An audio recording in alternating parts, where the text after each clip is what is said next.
Let's have a look at another 2 cards.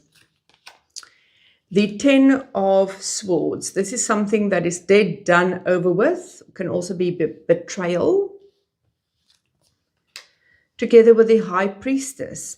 This says to me that there's knowledge. So the High Priestess means something. She's got the connection between heaven and earth.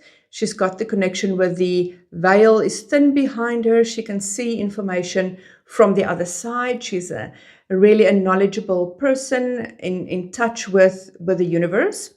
So for me, this could be that somebody knows, just innerly knows, intuitively knows that it is the end of the road of, let's say, a project, a relationship, a friendship, knowing that what happened is for the best, because when there's an ending, there's always a new beginning. This could also be somebody that received information that wasn't in the other person's best interest, and there was a betrayal.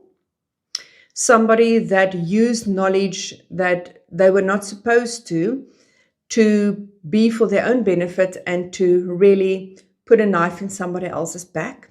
So this is definitely a card combination of intuition, of knowing things, of receiving information, and what you do with it, either to end, let's say, a relationship, a business relationship, or to betray somebody and put a knife in their back.